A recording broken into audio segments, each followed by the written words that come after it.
Bueno, disculpen a los participantes y a los conferencistas, a las conferencistas. Eh, Agradecemos la participación de todos. Hoy nos toca hablar de cuidados paliativos, ese tema tan importante que nos enfrentamos día a día y a veces no tenemos elementos para manejarnos correctamente. Y bueno, invitamos a Victoria Feijó y Natalia Batista.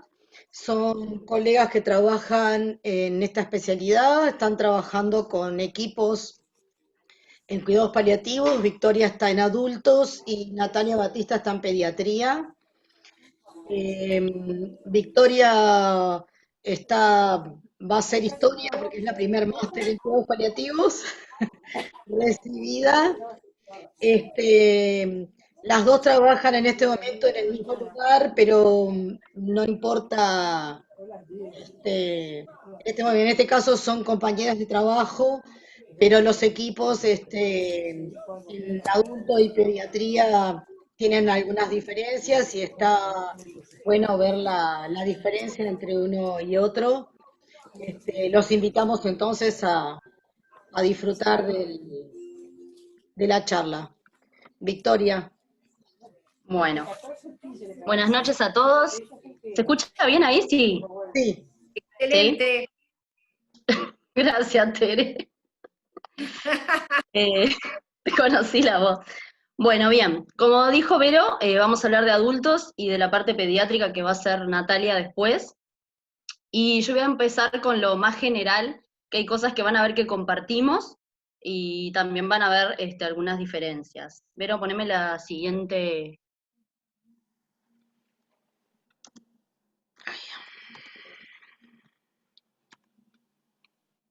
¿Ahí? Ahí está. Sí, ahí, perfecto. Baja un cachito más. Ahí está bien. ¿Ahí? Sí, sí, sí, ahí se ve bien. A mí no se me mueve por eso. Bien, lo primero que tenemos ahí es la definición de cuidados paliativos. Esa definición que yo elegí es la de la OMS, que bueno, ahí define a cuidados paliativos como un enfoque que mejora la calidad de vida de los pacientes y las familias que se enfrentan a los problemas asociados con enfermedades amenazantes para la vida a través de la prevención, el alivio del sufrimiento por medio de la identificación temprana e impecable evaluación y tratamiento del dolor y otros problemas físicos, psicológicos y espirituales. Bien. Vamos a pasar a la siguiente, Vero. No, lo que pasa es que yo no la veo entera, no sé si ustedes la ven entera. Yo no la veo entera por eso. ¿Ahí? Ahí, Bien. ahora sí. Bien, ahí yo les destaqué, antes de pasar a lo que es la charla mismo del rol nuestro específico como fisioterapeutas, hablar un poco de en qué se basa los cuidados paliativos, ¿sí? En qué nos basamos. Ahí te quedó rara. Bueno, no sé, yo no veo el título, pero bueno, yo se los leo igual, porque yo lo tengo acá. Yo la veo toda. ¿Ahí? No entiendo por qué. No sé cómo la ve el resto, yo no la veo completa. Pero ¿Que te falta el título? sí, yo no la veo completa. ¡Bien! ¿Ahí? Ahí sí. Sí, ahí está todo, ahí está todo. Lo que pasa es que creo que te mandé el PDF y en el PDF se ve diferente Sí, al sí, PowerPoint. es PDF. Sí, te mandé el otro. Apenas Bueno, no importa. Ana pueda. Ah, tranqui. Bueno, seguimos. Ahí tenemos los principios y las características de los cuidados paliativos. Tenemos primero que se afirman la vida y reconocen la muerte como un proceso natural. Eso es algo muy importante a destacar, porque en general todos tenemos como seres humanos miedo a la muerte y la vemos como algo, ¿no? Como trágico, que es, sí, bueno, es el fin de la vida, pero es algo a lo que nos vamos a enfrentar todos en algún momento. Bien, no adelantan ni posponen la muerte, los cuidados paliativos, proporcionan alivio del dolor y de otros síntomas, abordan al paciente integrando sus 4 dimensiones, que son la física, la psíquica, la social y la espiritual.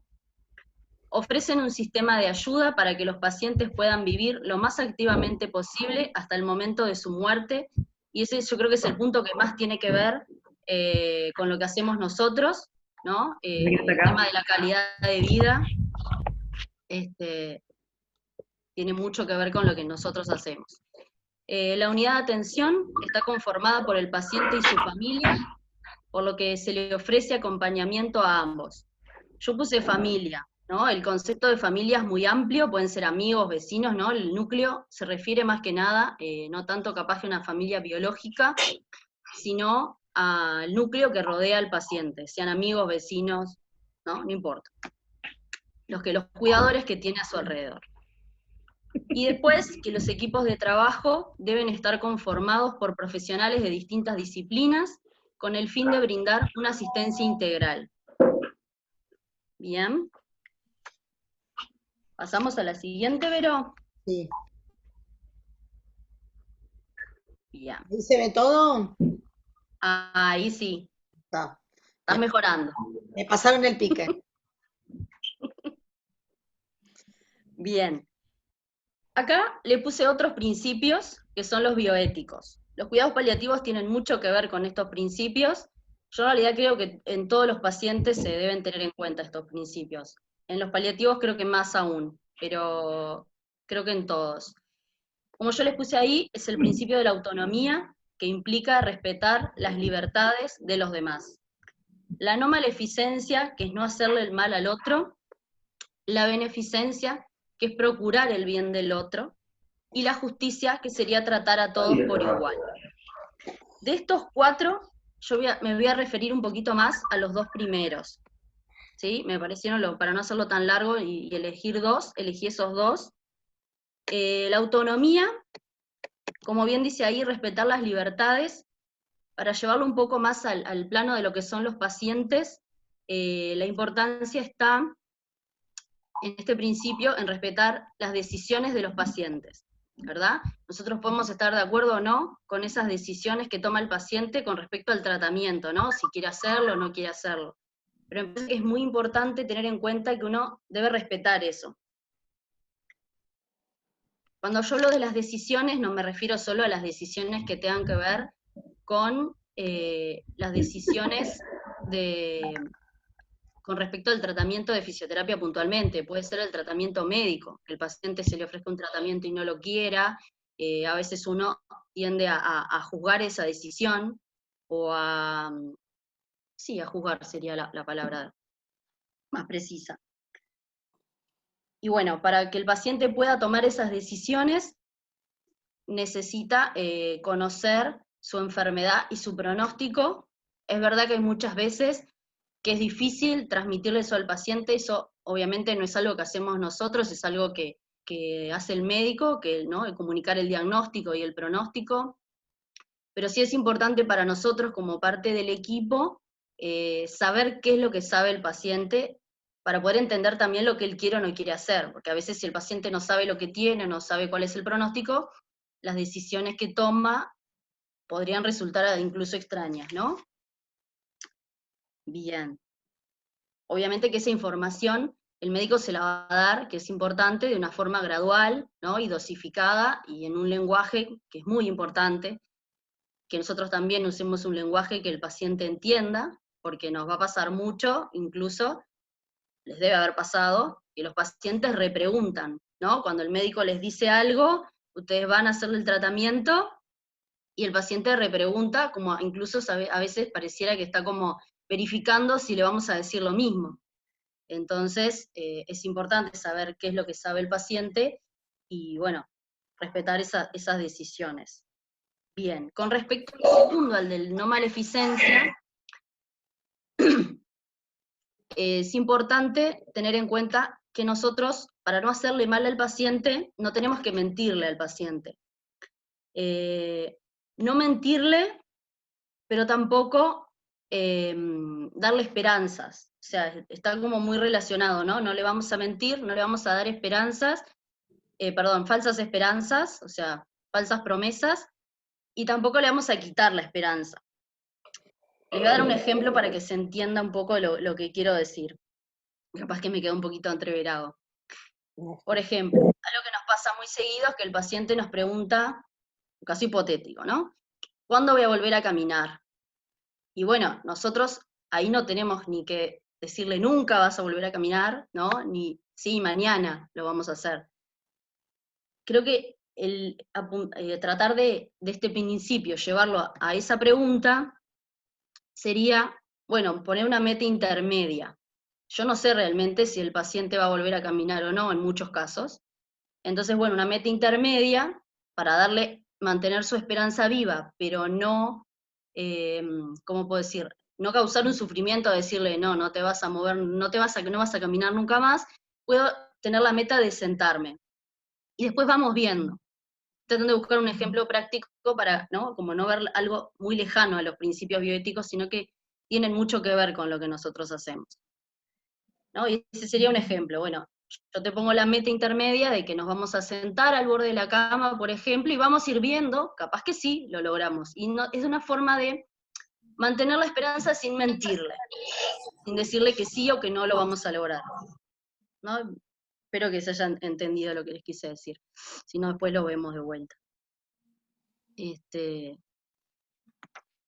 Bien. Pasamos a la siguiente. Bien. Y esta la puse un poquito para derribar algunos mitos que existen respecto a lo que es un paciente paliativo, y que a veces estos mitos hacen que nos lleve al rechazo el paciente que es paliativo, para el que no está mucho en el tema, ¿no? Incluso seamos oficios o no.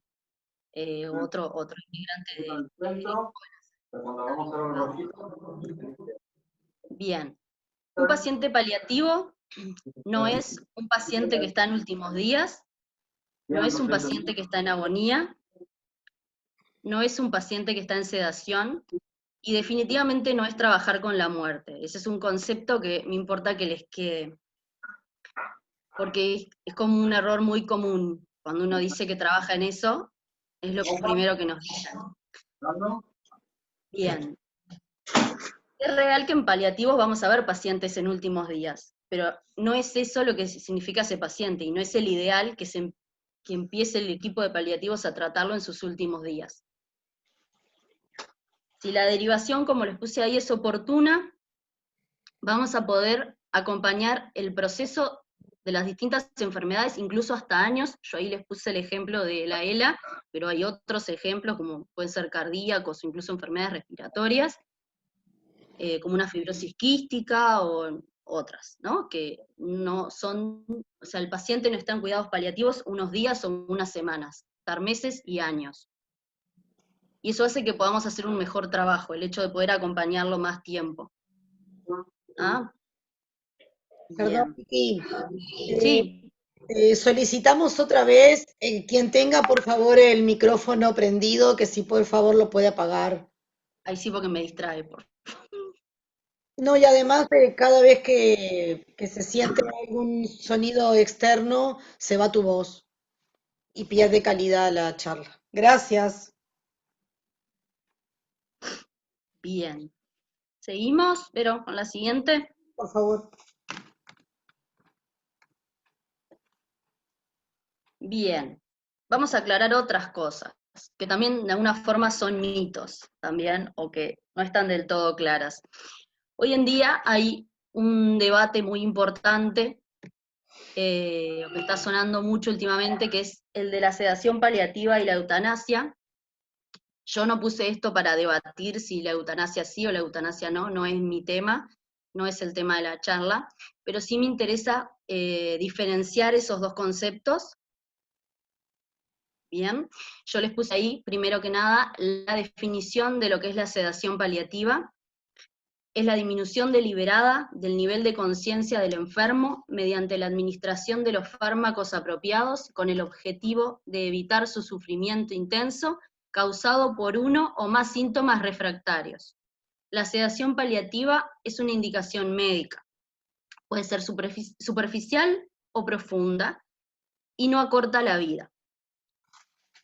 Esta definición es bastante clara, y me importaba mucho ponerla por eso, porque hay como todo un preconcepto de lo que es la sedación paliativa, o una fantasía que existe en general, y que genera mucho sufrimiento, incluso en la familia en la que está alrededor del paciente, incluso en el equipo de salud. No me refiero al paliativo, sino el que, por ejemplo, si esta sedación se diera en un sanatorio, el equipo que está en ese piso, ¿no?, que cubre esa sala en la que está el paciente, le genera todo un estrés el que la sedación dure varios días, y eso es así, la sedación no es automática. No existe lo que se conoce como el cóctel que va a venir paliativo si le va a dar un cóctel al paciente y ya está, al otro día se murió. No funciona así. Me parece que es un concepto que es importante que tengamos claro, porque genera mucha ansiedad, ¿no? Como el esperar que el desenlace llegue, y esa no es la función de la sedación. Como bien dice la definición, la sedación busca aliviar un sufrimiento, ¿sí? Como bien dice ahí también, es una indicación médica, se tienen que dar determinadas condiciones para que el paciente se decida hacerle la sedación. ¿Qué quiere decir que puede ser superficial o profunda? Puede pasar que un paciente esté en sedación y el paciente esté hablando, esté lúcido. Eso no quiere decir que se esté haciendo mal la sedación, sino que es paulatina, es gradual. Una vez que el síntoma está controlado, no se necesita aumentar la dosis así de una, digamos. Y que no acorta la vida también es importante, por lo mismo que les dije recién. No es inmediata, salvo que el paciente esté ya en una situación de mucha gravedad, pero en general puede durar días. Y esos días, aunque sean un sufrimiento, para la familia es importante porque habilita una despedida, habilita muchas cosas que en una muerte abrupta, por ejemplo, no se daría. Incluso les diría que eso favorece el duelo posterior, el hecho de tener esa instancia.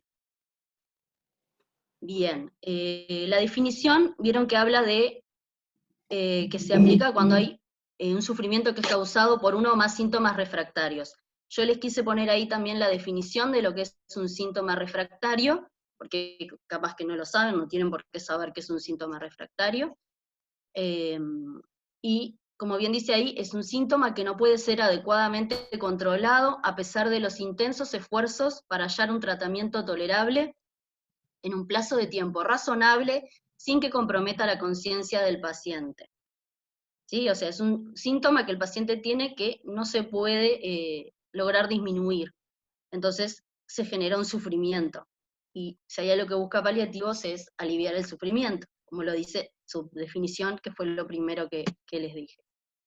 Ahí yo les puse un listado de los síntomas más habituales que llevan a la indicación de la sedación, que son el delirium, la disnea, el dolor, la hemorragia y los vómitos, ¿no? Serían los principales, en realidad, los dos más principales o más comunes son el delirium y la disnea. Como les dije antes, siempre y cuando sea refractario, ¿verdad? No es que el paciente tiene un dolor o tiene vómitos y lo vamos a ir a sedar. Que no les quede esa idea, porque no, por eso les aclaré lo del síntoma refractario. Tiene que ser un dolor que no se puede controlar. O cualquiera de los otros síntomas que ya no se pueden controlar.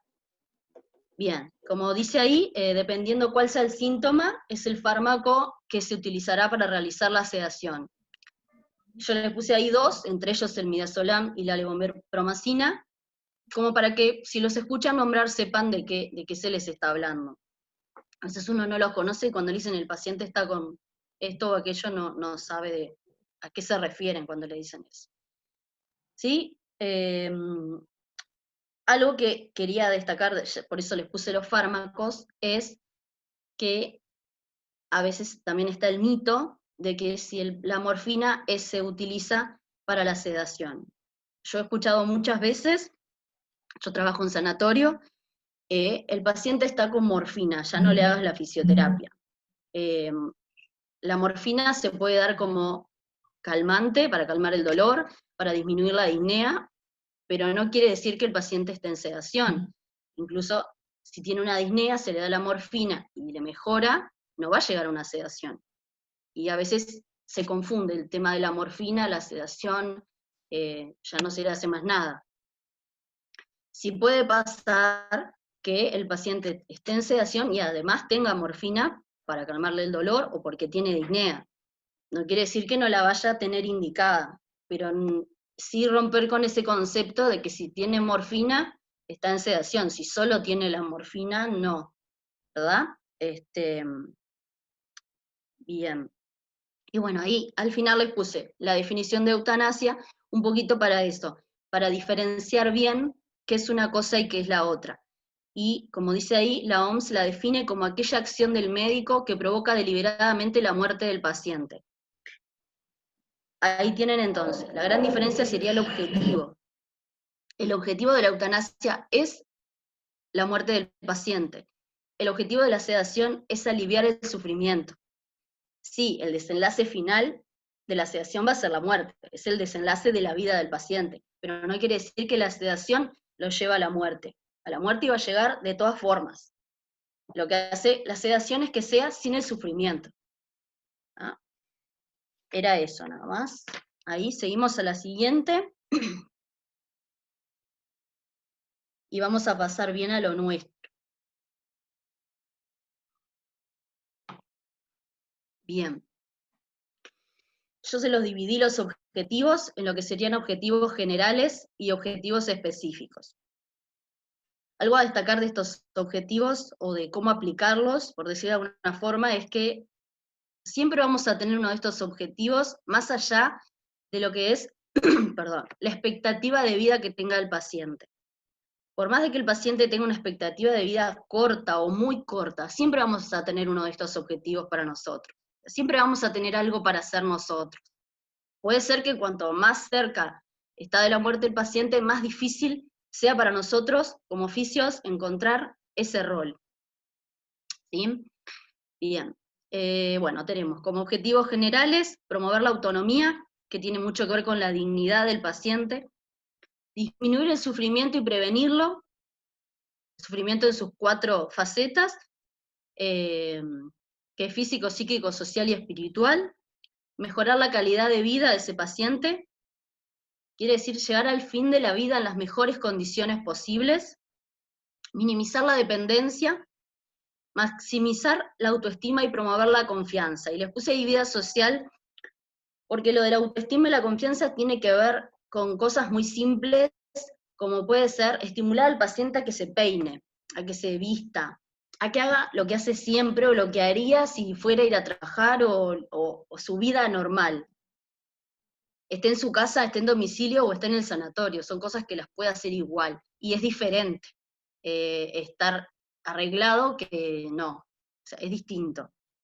Son pequeños detalles que nosotros podemos interferir en esos detalles cuando vamos a hacer el tratamiento. Y también lo de la vida social apunta a, por ejemplo, si está en su domicilio, favorecer que se levante y coma con su familia en la mesa. Tratar de mantener su rol en la familia, que no pierda eso. Que no pierda poder de decisión. Por ejemplo, si es padre de niños chicos o adolescente o sea, algo así, puede ser otra la situación, por ejemplo, que no se lo aísle y que si hay que tomar una decisión y antes, como padre o como madre, participaba de esa decisión, que lo pueda seguir haciendo, ¿verdad? El paciente sigue estando ahí. Y eso ayuda a que se sienta mejor, ¿no? A reducir un poco el sufrimiento que puede tener si uno lo aísla y ya no se le consulta nada, y no sé, íbamos a arreglar la casa y ya no se le pregunta nada, ¿no? Es importante, más si está en la casa, o sea, porque lo va a percibir. Nadie me tiene en cuenta, ya no me preguntan, no me cuentan, ¿no? Son cosas que pueden parecer chiquitas, pero van a ver que al paciente le va a cambiar mucho. Bien, en los objetivos específicos tenemos disminuir el dolor y las complicaciones del reposo prolongado.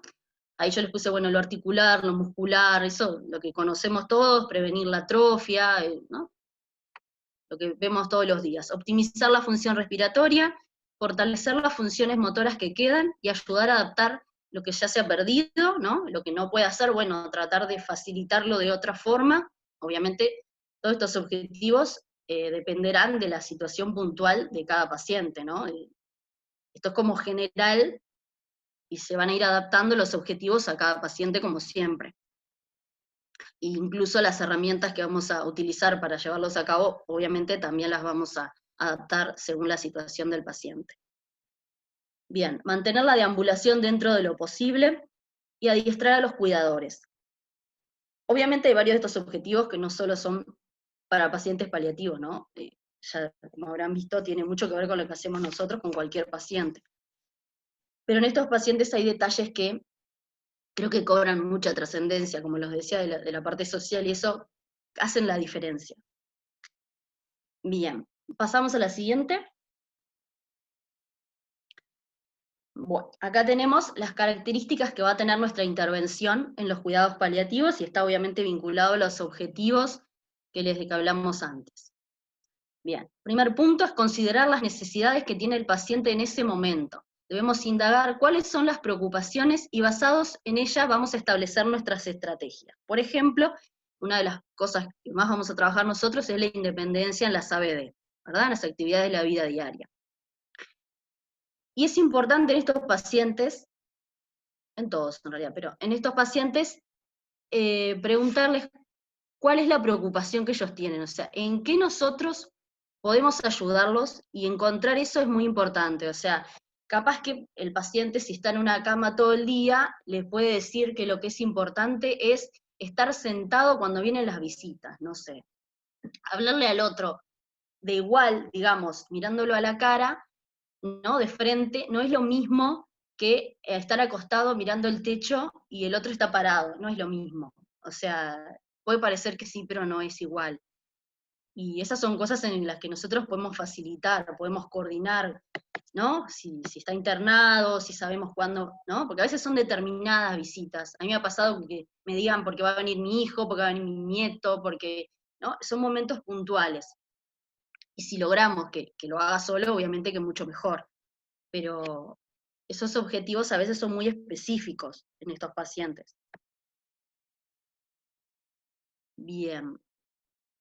Incluso les diría que incluso el recuerdo que le queda al familiar del paciente cuando está en ese periodo de enfermedad no es el mismo. Si siempre lo ven postrado en una cama, así lo ven haciendo cosas habituales, ¿no? Es distinto. Después tenemos, bueno, ya lo dije, lo de respetar la toma de decisiones del paciente y sus tiempos, evitando el paternalismo y el encarnizamiento terapéutico. De esto les hablé un poquito cuando hablamos del principio bioético de la autonomía, tiene que ver con esto, ¿verdad? De lo que ya dije, de respetar la toma de decisiones, respetar los tiempos del paciente. Estos pacientes puede pasar que un día quieren hacer el tratamiento, al otro día no quieren, que quieren hacer una parte, no quieren hacer la otra. No sé, tener en cuenta los tiempos del paciente es importante. Evitar el paternalismo implica no decidir por el paciente. O sea, si yo en mi plan de tratamiento tengo que sentar al paciente, el paciente no quiere, yo igual voy a ir y le voy a hacer sentar al paciente, no podemos decidir por el paciente. El paciente es el que nos va a decir cuándo es el momento de hacer esto y de hacer lo otro, ¿verdad? Y no hacer encarnizamiento terapéutico con el paciente, y les puedo dar el mismo ejemplo. No se quiere levantar y yo igual voy y lo levanto, porque así yo lo levanté, ¿no? No generar esas situaciones que además son incómodas para el paciente y vamos a causar un sufrimiento físico, sobre todo, porque generalmente cuando ellos no quieren es porque tienen algún dolor en general, o se fatigan mucho, ¿no? O simplemente están tristes y no tienen ganas, están decaídos, no sé, razones puede haber muchas. Bien. Después, bueno, tener empatía con el paciente y su familia, lo que decía hoy de no juzgar, entender la situación que está viviendo ese paciente, entender a la familia que va a estar muy ansiosa, que vamos a tener el familiar que quiere que le hagamos todo con la esperanza de que se va a curar. vamos a tener el que no quiere que lo toquemos porque piensa que lo hacemos sufrir. Eso se trabaja mucho y para eso tenemos que hablar mucho con los familiares, con los cuidadores, y explicar qué es lo que hacemos y por qué lo hacemos.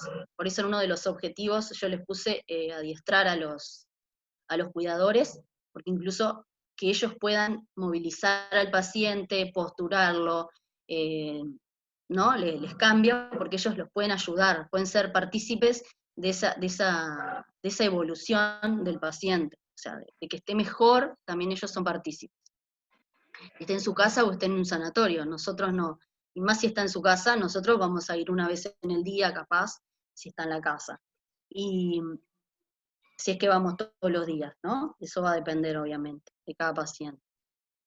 Incluso de cada institución, ¿no? Eso a veces está determinado por los sistemas de salud y por cómo, y los recursos humanos, y bueno, otros temas que no vamos a entrar ahora, pero que influyen en esta atención y a veces la dificultan, ¿no? La atención paliativa requiere mucha presencia nuestra, y bueno, a veces se puede dificultar por temas administrativos.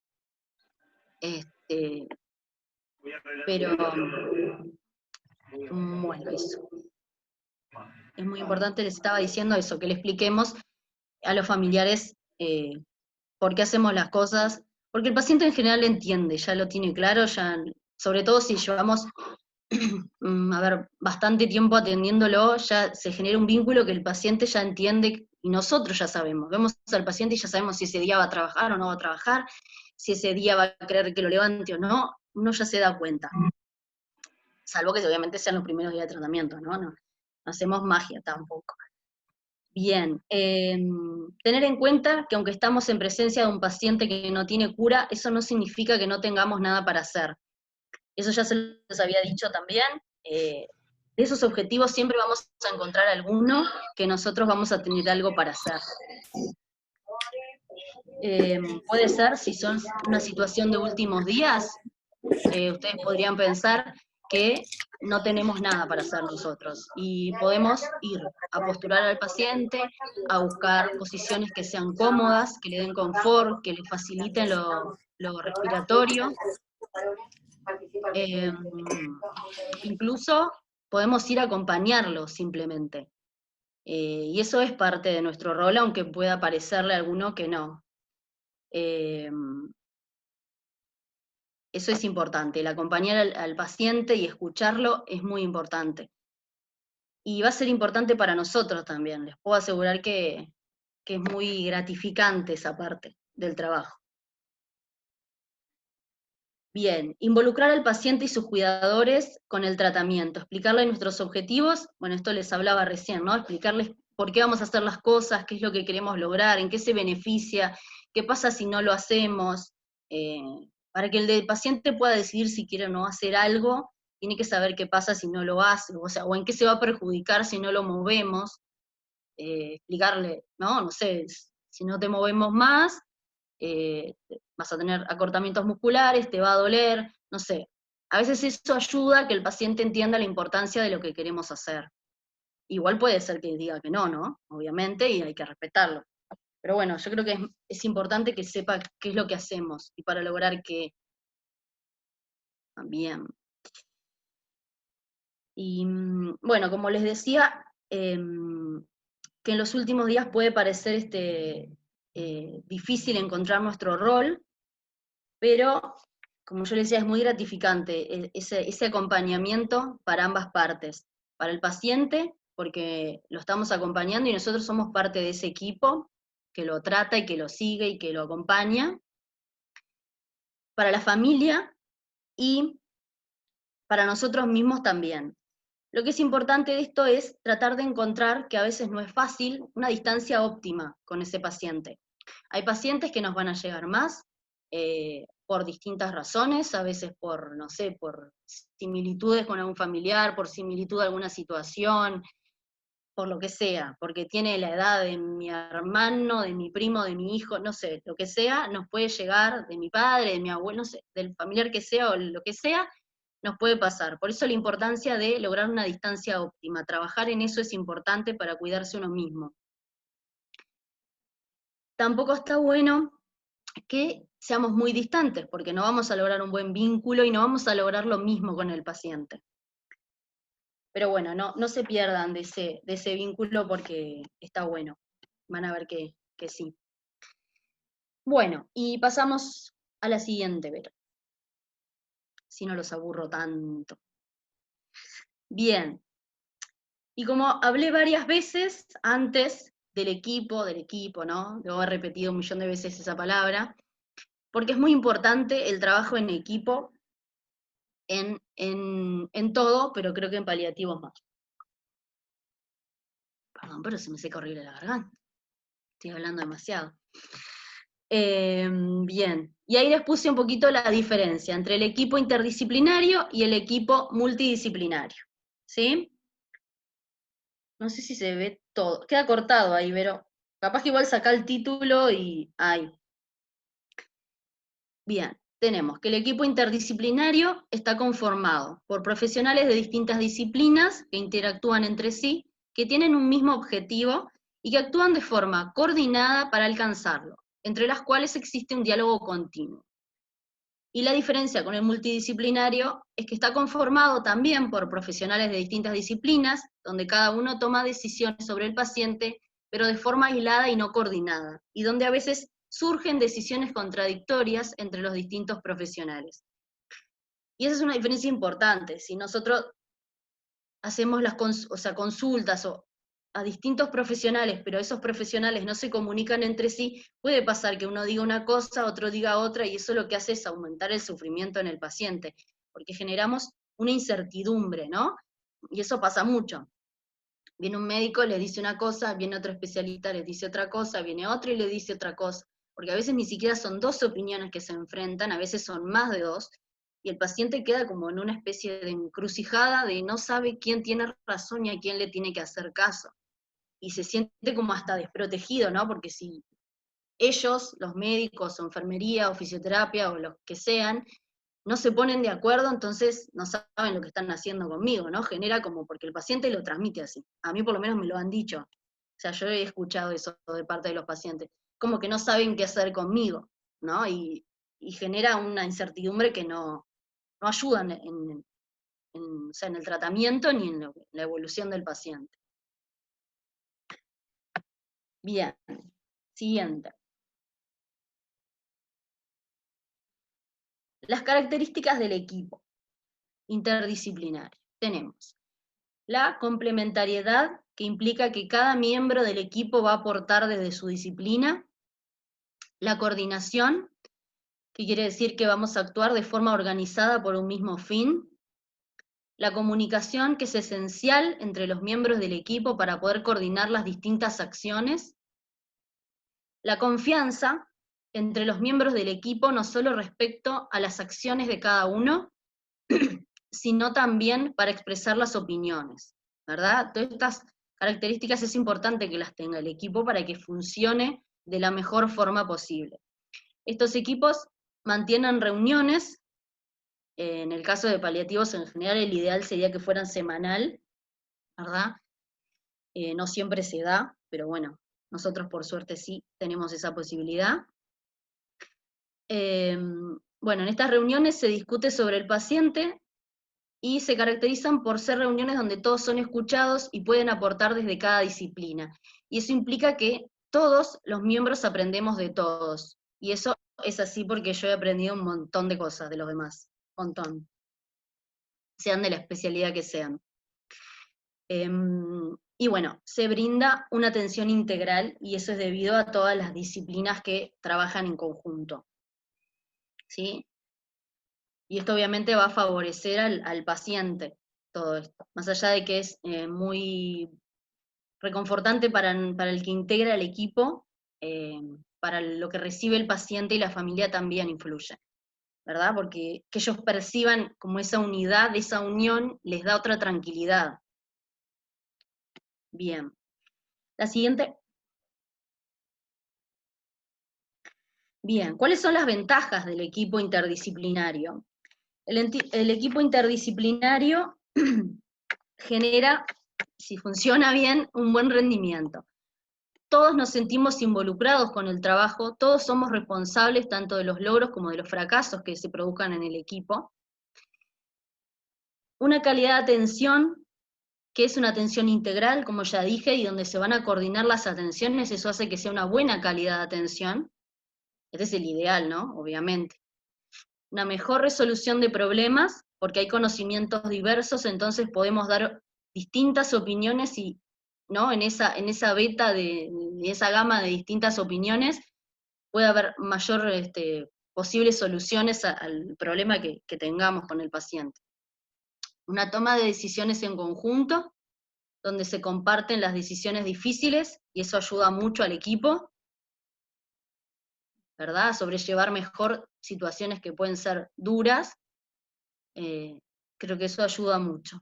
Bueno, el desarrollo personal y profesional de los integrantes, ya que los integrantes nos cuidamos y fortalecemos mutuamente, compartimos conocimientos, compartimos preocupaciones, dudas, tristezas, alegrías, y cada uno tiene habilidades individuales y estas fortalecen al equipo, ¿verdad? Es como un poco, tiene que ver un poco con el tema de la resolución de los problemas. Si tenemos distintas visiones de las cosas, podemos aportar diferentes cosas, y bueno, incluso humanamente uno tiene herramientas diferentes, ¿verdad? Uno va generando herramientas que pueden aportarse al equipo, y eso generar mejores resultados. El equipo interdisciplinario tiene que ser flexible, esa es una ventaja porque eso genera la capacidad de incorporar a nuevos miembros, incluso de consultar a otros profesionales externos al equipo. Bien. Y bueno, con esto estaríamos terminando, así que vamos a pasar a la última, que yo se las puse para que reflexionen, no ahora, cuando tengan tiempo, porque ahora vamos a escuchar a Natalia, pero para que les quede y reflexionen, yo elegí dos cosas. Una es una frase de Cicely Saunders, que a mí me gusta mucho. Cicely Saunders es una pionera en lo que tiene que ver con los cuidados paliativos, y la frase que ella dijo dice así: tú importas por ser tú, importas hasta el último momento de tu vida, y haremos todo lo que esté a nuestro alcance, no solo para ayudarte a morir en paz, sino a vivir hasta el día en que mueras y que sea con dignidad. A mí me gusta mucho esa frase porque define mucho lo que hace paliativos. ¿No? El de morir en paz, sobre todo el de vivir hasta el día en que mueras, ¿no? Y por eso elegí lo de Snoopy, que está al lado, que es un poco más divertido, pero el concepto es el mismo, ¿no? Es una conversación, digamos, entre Snoopy y Charlie, donde Charlie le dice que un día nos vamos a morir, Snoopy, y cierto, Charlie, pero los otros días no. Y bueno, yo les dejo esa reflexión para que les quede. Y le doy paso a Natalia y ya está. Bien, muchas gracias, Victoria. Por favor. Muy interesante, sobre todo, lo hemos hablado en otra oportunidad nosotros también, ¿no? El tema de los mitos que nos tiene siempre en duda de qué hacer y qué no hacer. Natalia, podés compartir pantalla.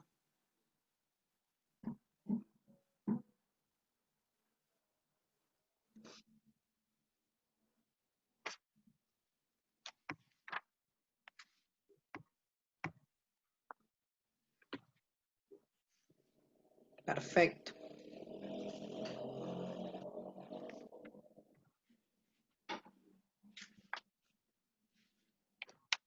Bueno,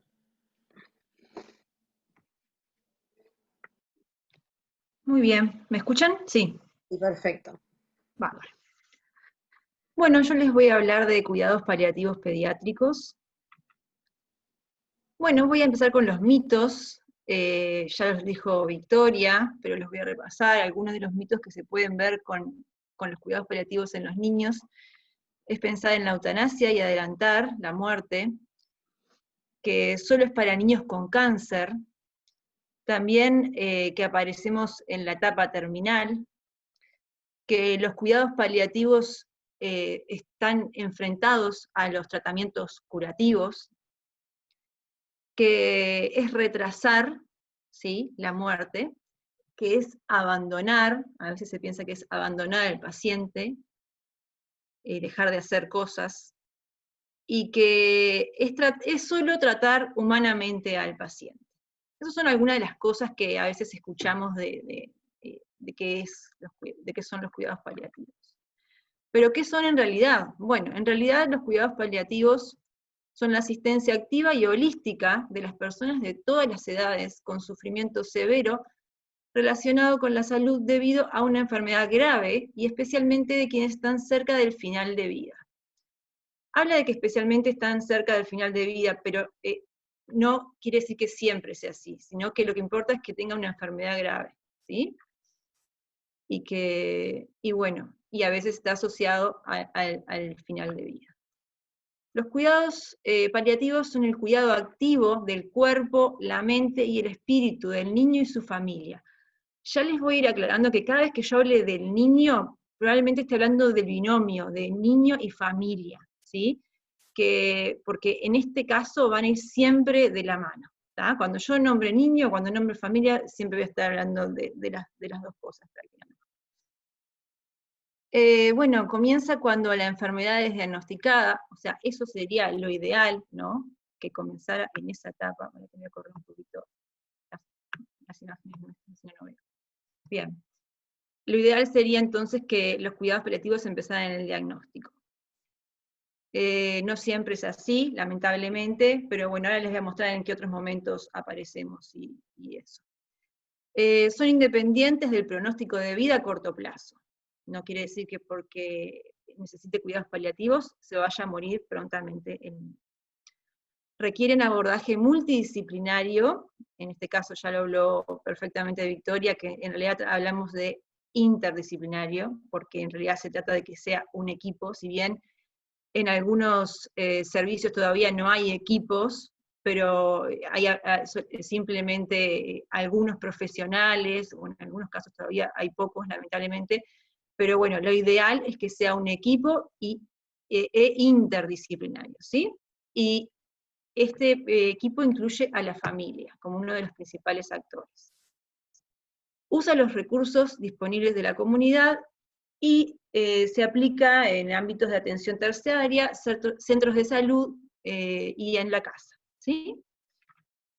Bueno, ¿cómo lo hacemos? Nosotros, acá les puse una fotito de una guía que hay de razonamiento clínico para el abordaje de los niños que son pasibles de cuidados paliativos, que fue realizada por la unidad del Pereira Rosell, y es básicamente lo que hacemos nosotros para cuando nos enfrentamos a un niño que nos deriva en un niño pasible de cuidados paliativos. Primero nos preguntamos si este niño es realmente pasible de cuidados paliativos y por qué. ¿Sí? A veces nos puede parecer que sí y no, por eso tenemos que realmente ver, ¿este paciente es pasible o no es pasible? Después, ¿a qué grupo de la clasificación de la ACT, que ahora se los voy a mostrar, pertenece, ¿no? O sea, ¿qué tipo de enfermedad o condición tiene este niño? Luego, ¿en qué etapa vital está? Según la clasificación de Gerardi, que también se las voy a mostrar más adelante, para pacientes con riesgo de muerte. También nos preguntábamos cuáles son los principales problemas biológicos, psicológicos, sociales y de comunicación que plantea este niño y su familia.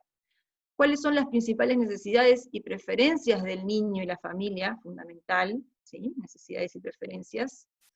¿Qué recursos humanos, materiales, organizativos de gestión son necesarios para resolver los problemas y satisfacer las necesidades planteadas? O sea, ¿con qué contamos? O sea, ¿qué precisamos y con qué contamos? Y mediante entrevistas o reuniones con el niño, si corresponde, a veces solo con la familia, a veces es solo con el niño, por lo general son los dos, y los integrantes del equipo de salud involucrados también definir los objetivos de cuidado y el plan de acción a seguir. En caso de no contar con un equipo de cuidados paliativos, solicitar la colaboración coordinada de los profesionales de la salud más adecuados de acuerdo al tipo de problema o necesidad que tenga el paciente. ¿Sí? O sea, si no contamos con un equipo en el servicio donde trabajamos, en el hospital o en el lugar donde trabajamos, tratar de convocar a los profesionales de la salud que podamos saber que tienen más experiencia en este ámbito. Bueno, entonces, una de las primeras preguntas de la guía que veíamos recién era ¿quiénes? ¿Qué niños son pasibles de cuidados paliativos? Y son los niños con enfermedades o condiciones de salud que amenazan o limitan sus vidas. ¿Quiénes son estos niños? Bueno, esta es la tabla que hoy les hablaba para saber qué tipo de patología tiene el niño y en qué clasificación. Esta es la clasificación de Hilmstein, que habla de las condiciones pasibles de cuidados paliativos pediátricos. Y acá a la derecha tenemos los ejemplos, por ejemplo, ¿no? El primer cuadro vemos que dice enfermedades que requieren tratamiento curativo o para prolongar la vida y que pueden fallar. O sea, tenemos un tratamiento curativo, pero este tratamiento puede fallar. Y las enfermedades son, por ejemplo, las neoplásicas, avanzadas o progresivas, que tienen mal pronóstico, y por ejemplo las cardiopatías severas y congénitas o adquiridas, perdón. Bueno, la otra clasificación es enfermedades que requieren tratamientos intensivos y o prolongados para mejorar y mantener la calidad de vida. Y acá hablamos de fibrosis quística, HIV-Sida, enfermedades gastrointestinales, insuficiencia renal, cuando la diálisis, por ejemplo, o trasplantes no están indicados, inmunodeficiencias severas, distrofia muscular, insuficiencia respiratoria crónica o severa. Después tenemos las enfermedades progresivas para las cuales el tratamiento es exclusivamente paliativo, por ejemplo, mucopolisacáridos, alteraciones metabólicas progresivas, cromosomopatías y atrofia espinal. Y por último, la afectación neurológica severa no progresiva, que deriva en vulnerabilidad y complicaciones que pueden causar la muerte prematura. Por ejemplo, una parálisis cerebral severa con infecciones recurrentes o dificultad en el control de síntomas. O por ejemplo, pacientes con secuelas neurológicas severas secundarias a enfermedades infecciosas y prematurez extrema, o alguna injuria cerebral hipóxica o anóxica severa. Bueno, ¿para qué les comento todo esto? Principalmente para que sepan cuáles son las clasificaciones y además para que vean que, por ejemplo, solo en este grupo, ¿sí?, aparece el cáncer, que tan asociado lo tenemos a los cuidados paliativos. O sea, todos los demás casos son de otras enfermedades o condiciones que no son cáncer. O sea, la mayoría de los niños que atendemos en cuidados paliativos no son niños con cáncer. Así que ahí ya estamos derribando uno de los mitos más comunes. Bueno, ¿cuándo intervenimos? Dijimos hoy que lo ideal sería desde el diagnóstico, ¿no? Si intervenimos al comenzar, o sea, desde el diagnóstico, podemos interactuar con los cuidados, con los tratamientos curativos, ¿sí? O sea, paliativos y curativos van de la mano. Tal vez los curativos sean más en las primeras etapas y los paliativos sean menos, y a medida que se va acercando el final de vida, empiece a crecer los cuidados paliativos y disminuyan los curativos. Y sí, bueno, como dice acá esta frase, ¿no? O sea, el cuidado integral adaptado a la situación del paciente, enfocado al tratamiento de la enfermedad de base, así como las necesidades físicas, emocionales y sociales, espirituales del niño y su familia, en evaluación y reajuste continuo. Siempre en evaluación y reajuste continuo. ¿Por qué? Porque las enfermedades estas complejas en los niños son muy cambiantes. Puede haber recaídas todo el tiempo, el niño parece que va bárbaro y de repente recae, o surge alguna intervención compleja, o de repente al revés, está muy mal, parece que bueno, que está complicado ya, y en realidad después repunta y anda bárbaro y sigue todo bárbaro. Entonces es como, siempre tenemos que estar reajustando y reevaluando el tratamiento y la intervención. Y bueno, al final de vida, como dijimos recién, sí, se aumentan los cuidados paliativos, podrían decirse que ya son casi exclusivos, y aquí sería el momento de la muerte, no terminan los cuidados paliativos en el momento de la muerte. Continúan con un seguimiento en el duelo que hacemos siempre con la familia. Entonces, ¿qué otras oportunidades tenemos para iniciar el cuidado paliativo, que no sea el diagnóstico solamente? Bueno, acá tenemos en las recaídas, cuando hay recaídas muchas veces se se desencadenan un montón de complejidades en la familia, y eso puede hacer que alguien diga, bueno, vamos a ver si nos apoyamos en el equipo de cuidados paliativos, o cuando hay alguna descompensación o mejora improbable, al revés. Todos esos momentos de inflexión que tiene la enfermedad son momentos que por lo general los cuidados paliativos aparecen más intensamente, o que incluso nos convocan en ese momento. A veces, ojalá nos hayan convocado desde el principio, pero si no, a veces son los desencadenantes de que nos convoquen.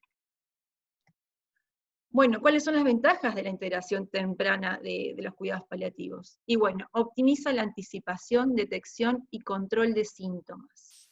¿Sí? Si yo ya estoy trabajando el vínculo, ya estoy conversando desde el principio, sé toda la historia del paciente, son mucho menos agresivos los síntomas y los tratamientos. El paciente lo siente así, porque podemos anticipar un montón de cosas, desde que cuando el niño va a pasarse una medicación, no sé, ir poniéndole una cremita media hora antes, que la enfermera que lo vaya a atender sea la que siempre lo atiende y ya lo conoce, o que, por ejemplo, la psicóloga, en nuestro caso, Elena, que es la psicóloga, va muchas veces a hacer, bueno, como relajación o alguna ensoñación dirigida, como para que en ese momento el niño use métodos de distracción para que el niño no se concentre tanto en esa situación tan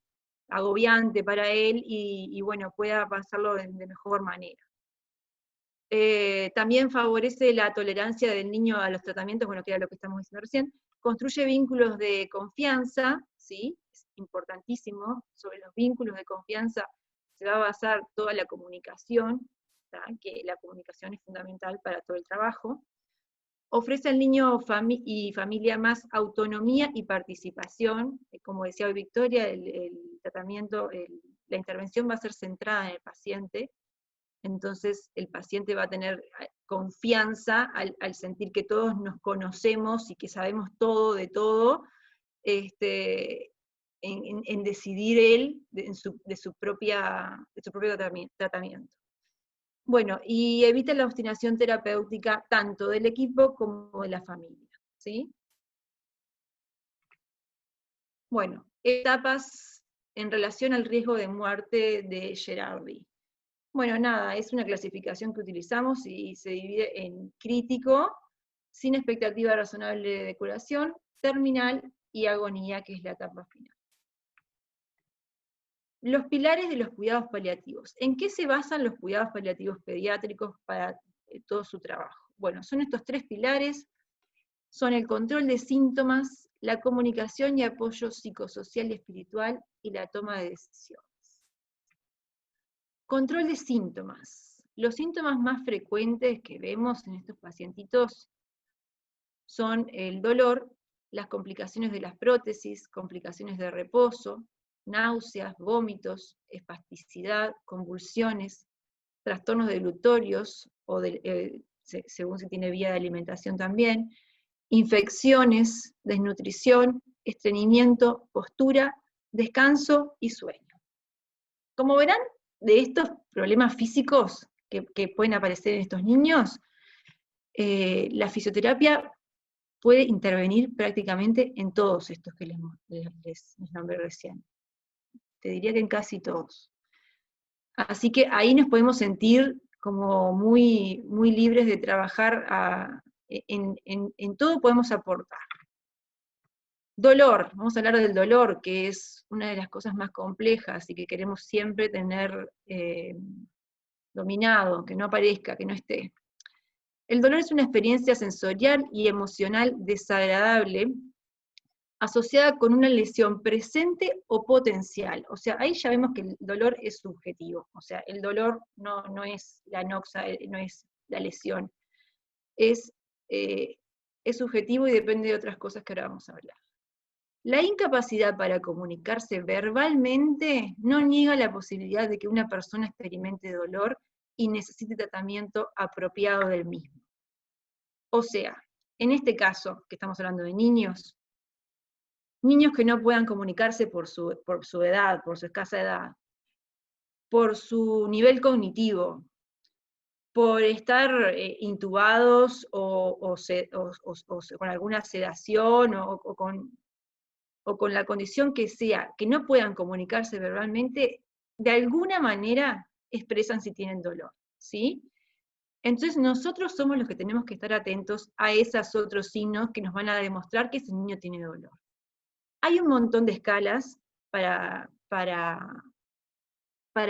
cuantificar esto, que no sean solo las escalas que el niño puede expresar, que como la escala análoga visual, que del 1 al 10, cuánto me duele, sino que hay escalas según la cara, según los movimientos, tenemos pila de escalas para hacerlo, o sea que no es excusa que el niño no me pueda expresar, me duele, para que nosotros no podamos ver si el niño tiene dolor o no, y clasificar ese dolor, qué tan alto es, que es fundamental para el tratamiento posterior. Bueno, acá tenemos un concepto que bueno, es importantísimo de manejar, que es lo que hablábamos hoy. El dolor, cuando hablamos de dolor, hablamos de un dolor total, no hay un dolor solamente por la lesión, sino que además del dolor de la lesión, que es el componente físico, digamos, tenemos un componente social, un componente espiritual y un componente emocional. No a todos nos duele de la misma manera la misma lesión, eso ya lo sabemos.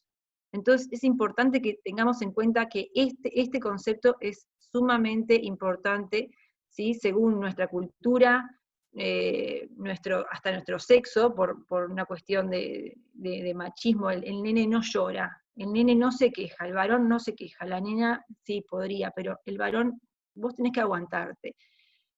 Culturalmente es así. El componente emocional, si ya vivimos pila de veces, si el niño vivió pila de veces la misma lesión, el mismo pinchazo, ya va a ver venir a la enfermera y va a salir corriendo. Entonces todo eso influye, le va a doler más de lo que le dolió la primera vez, le va a doler antes de que lo pinchen. Y después está también el componente espiritual, ¿no? O sea, la carga también que le ponemos, el componente espiritual.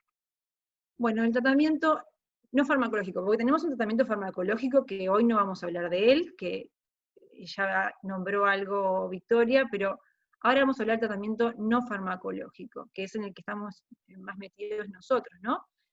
Primero que nada, la fisioterapia, ya hablamos de todo todos los síntomas más característicos, y en la mayoría podemos actuar, tanto con la física médica, como con la kine, como la hidroterapia, o sea, con todo nuestro arsenal, la fisiorrespiratoria, con todo podemos trabajar en estos pacientes. Hay otras terapias alternativas que podemos usar, como el Reiki, relajación, distracción, musicoterapia, bueno, todas las intervenciones neuroortopédicas y neuroquirúrgicas, el ambiente y posicionamiento importantísimos, no es lo mismo estar en un ambiente de ruidos estridentes, luces fuertes, que estar en un ambiente relajante, con música, con las cosas que a mí me gustan y que yo elija. Bueno, todo eso influye pila en el dolor. Y bueno, otra cosa que podemos utilizar también es la imaginación guiada o la hipnosis. Bueno, otro de los pilares, la comunicación y el apoyo psicosocial y espiritual. Ahora vamos a hablar de la comunicación. ¿Cómo tiene que ser la comunicación? Bueno, a ver si puedo correr esto un poquito más. Tiene que ser empática, franca, adaptada a cada niño, ¿sí? Fundamental, empatía fundamental. Tiene que haber una escucha activa, ¿sí? Cuando yo estoy escuchando a un paciente, el paciente tiene que, si bien yo tengo que escuchar, o sea, hacer silencio y dejar que el paciente hable, yo tengo que demostrar al paciente que lo estoy escuchando, ¿sí? Que el paciente se dé cuenta que yo lo estoy escuchando. ¿Sí? Saber reaccionar cuando tengo que reaccionar, o sea, saber darle un abrazo si se quiebra, o tomarle una mano, o asentir simplemente en lo que está diciendo. ¿Sí? De eso hablamos cuando hablamos de una escucha activa. Hablar siempre con la verdad, nunca hay que mentir, ¿sí? Pero decimos una verdad, hablamos de una verdad tolerable, porque el paciente y la familia, como estamos hablando siempre, son los que nos dicen hasta dónde quieren escuchar. ¿tá? No es que le vamos a mentir, sino que a veces estamos hablando, le estamos comunicando algo, la información, le decimos algo, nos damos cuenta que eso que le decimos, que a nosotros nos parece que es re importante, él lo deja pasar o cambia de tema, entonces quiere decir que esa verdad todavía, o ese tema todavía no está preparado para escucharlo. No vamos a insistir sobre ese tema, ¿sí? Vamos a seguir en la charla y nos vamos a dar cuenta cuando el paciente esté preparado para escuchar eso. Por eso hablamos de una verdad tolerable. Decimos hasta donde el paciente quiere escuchar. Y también dosificada a cada niño y familia, ¿no?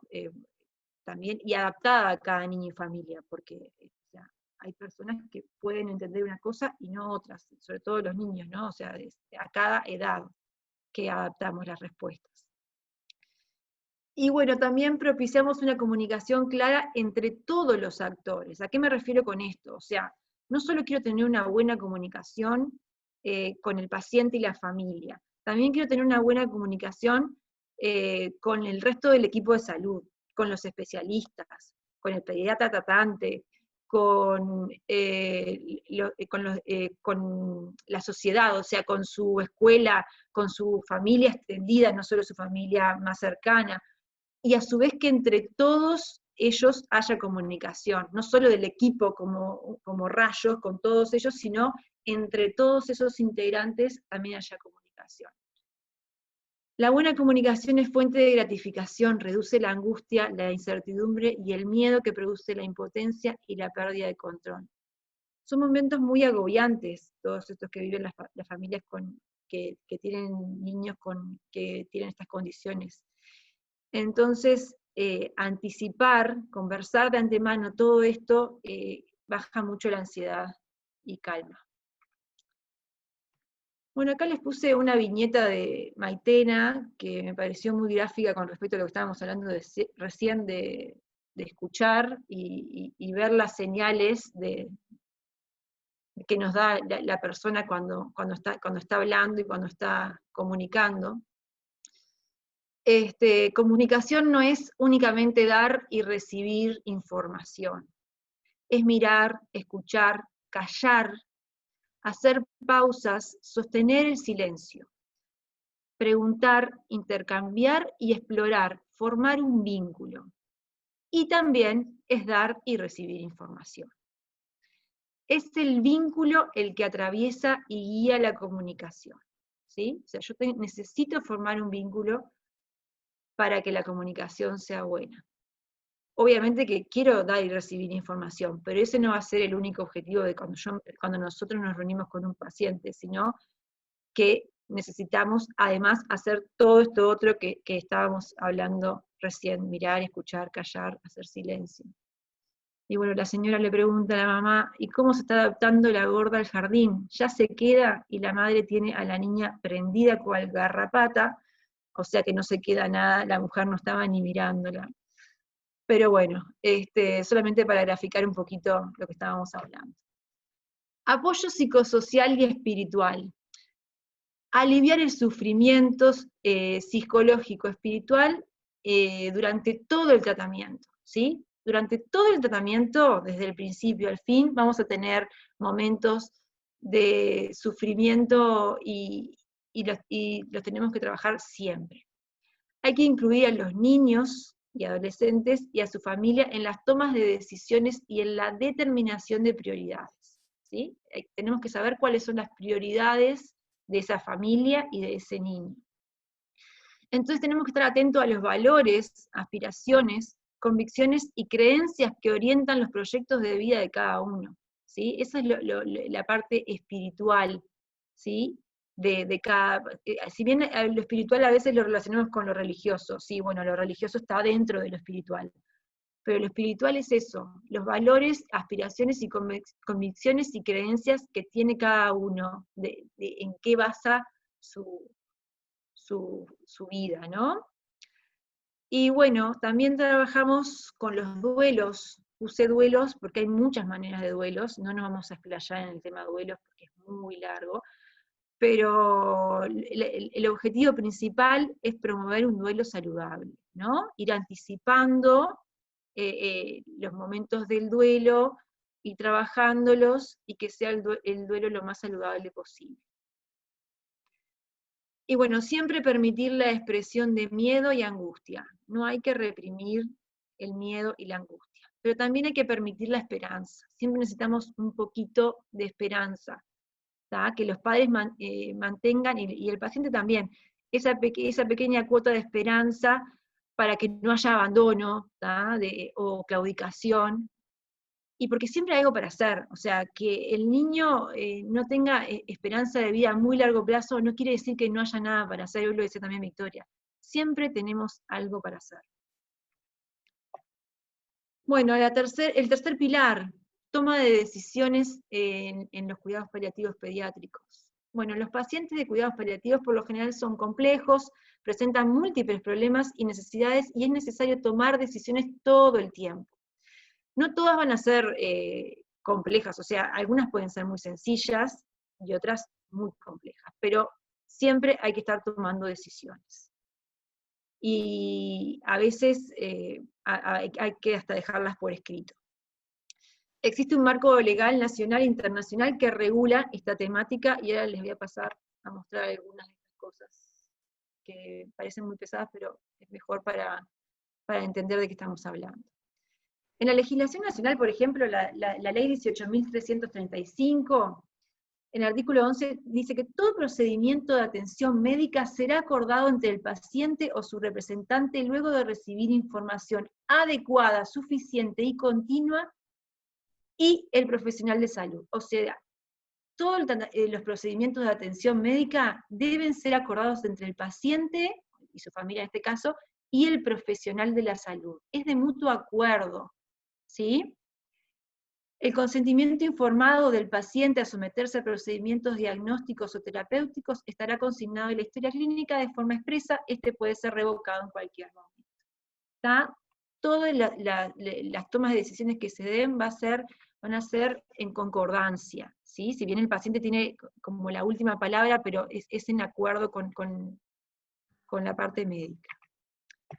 Artículo 17 de la misma ley, todo paciente tiene derecho a un trato respetuoso y digno. Este derecho incluye, entre otros, a morir con dignidad, entendiendo dentro de este concepto el derecho a morir en forma natural, en paz, sin dolor, evitando en todos los casos anticipar la muerte por cualquier medio utilizado con este fin, o sea, la eutanasia, o prolongar artificialmente la vida del paciente cuando no existan razonables expectativas de mejoría.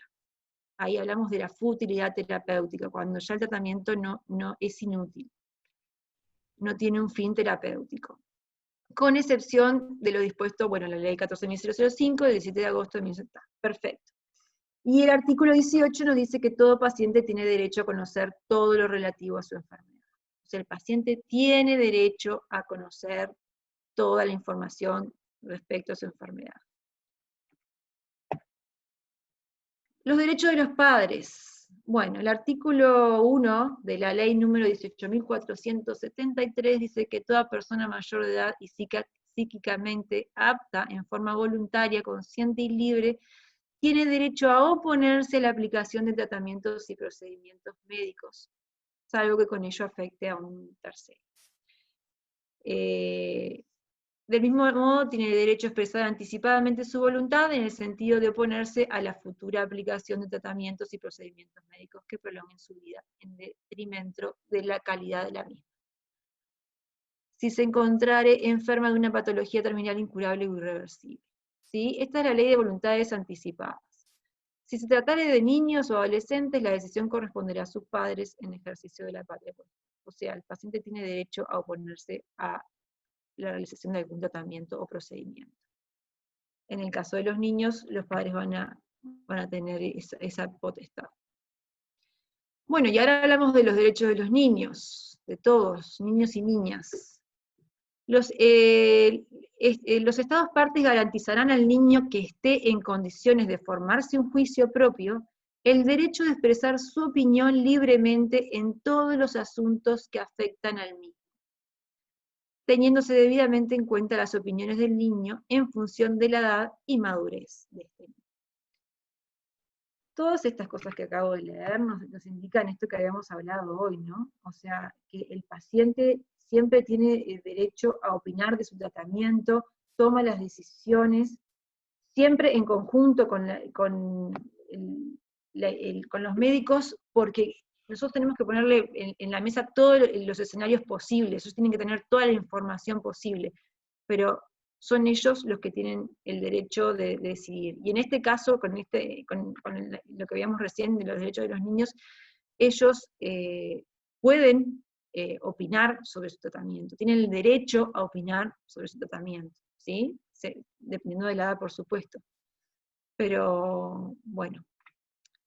Entonces, en resumen, ya vimos los 3 pilares, se basan en una coordinación continua y en una reevaluación, como dijimos hoy, continua en cada momento, y están atravesados por un equipo interdisciplinario. O sea, esto tiene que estar sí o sí atravesado por un equipo interdisciplinario. Como hoy bien les habló Victoria, de la importancia del equipo interdisciplinario en los cuidados paliativos es todo. Bueno, diferencias entre los paliativos pediátricos con los de adultos. Bueno, hay algunas. En los cuidados paliativos pediátricos hay una amplia variedad de enfermedades y condiciones de salud. Lo que les mostraba hoy en la tabla. La mayoría de nuestros pacientes no son pacientes con cáncer. Hay un montón de otras enfermedades. A veces son enfermedades raras y o genéticas y que son heredadas de sus padres, ¿no? O sea, son familiares, con todo lo que eso implica, ¿no? O sea, que el padre le haya transmitido al niño esa enfermedad. Las evoluciones erráticas, o sea, lo que hablábamos hoy, no son lineales estas enfermedades, generalmente cambian todo el tiempo, puede haber recaídas, puede haber mejorías repentinas, o sea, toda la transición por la enfermedad es siempre cambiante. Después tenemos factores de desarrollo que influyen, ¿no? O sea, según el niño, la edad que tenga, su nivel cognitivo, emocional, y bueno, y cómo esté conformada su familia, todo eso influye, quién esté a cargo del niño, influye mucho. Los niños viviendo con tecnología, ¿a qué me refiero? La mayoría, o muchos de estos niños, están mucho tiempo de su enfermedad viviendo con ortesis, con gastrostomías, con traqueostomías, algunos usan respiradores, o sea, algunos niños viven y conviven todo el tiempo con aparatos que le ayudan a llevar adelante su vida, y los tienen que insertar en su casa, en su escuela muchas veces, y todo eso genera una movida importantísima de todos, de la familia, de la sociedad, del sistema de salud. Después, el rol de la familia, la comunicación, la representación, los significados, es fundamental, es lo que hablamos hoy, es un binomio, no podemos hablar del niño como paciente sin hablar de la familia. Van juntos. Y bueno, estas enfermedades en los niños, estas condiciones, el impacto familiar que tienen es muy grande, ¿sí? Movilizan a todos. Muchas veces vemos que hay algunas familias que claudican, ¿sí? Que hay separaciones, es muy común ver esto, porque es muy grande todo el trabajo que lleva llevar adelante una enfermedad compleja, y un tratamiento así. Bueno, hay un impacto emocional muy grande, ¿sí? A todo nivel, por supuesto, y un impacto social, ¿sí? En la escolarización, en el trabajo, también en lo económico. Muchas veces algunos de los padres tienen que dejar de trabajar, por lo general es la madre, que siempre es lo que más se ve, deja de trabajar para cuidar al niño, entonces eso también trae un problema económico, agrega un problema económico, más allá de la cantidad de gastos que tienen, ¿sí? Entonces por eso vemos que el impacto social en estos pacientitos es muy importante. Bueno, y después con lo que respecta a los profesionales de la salud, las diferencias con los adultos es que hay escasa formación profesional, hay menos todavía que en adultos, hay menos investigación, y también hay escasas presentaciones de fármacos para niños, o sea, a veces se usan los mismos fármacos que se usan para los adultos, calculándolos más o menos para los niños según el peso, y no hay presentaciones específicas para pediatría. Eso es un problema bastante importante.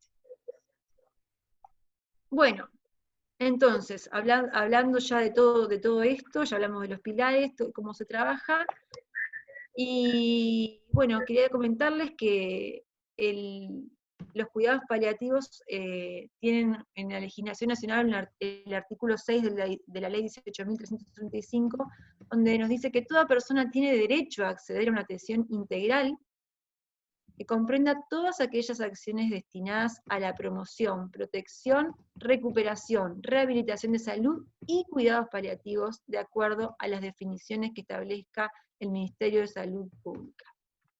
Están incluidos en el PIAS, ¿sí? En el catálogo de prestaciones, vemos que dice desde septiembre del 2008 que los cuidados paliativos podrán ser brindados en internación sanatorial, en internación domiciliaria o en atención ambulatoria en domicilio. Bueno, acá les muestro al equipo donde yo trabajo, hace 6 años que trabajamos juntas, ahora hay una psicóloga que integra hace poco el equipo, pero entonces les cuento, en total son 2 psicólogas, 2 pediatras, una neonatóloga, una licenciada en nutrición, una licenciada en enfermería, y yo. Este es nuestro equipo.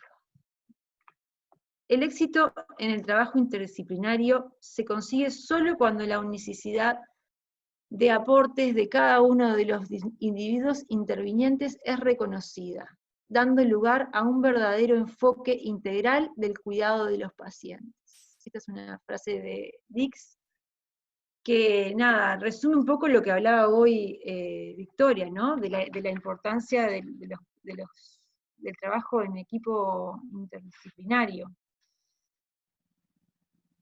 Y bueno, ¿cómo trabajamos como equipo interdisciplinario?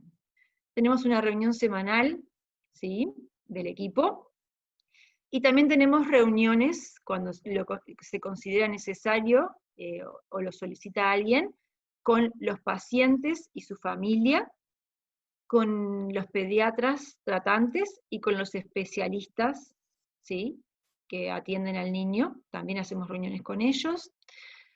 Hacemos intervención en los diferentes niveles de atención de nuestro hospital.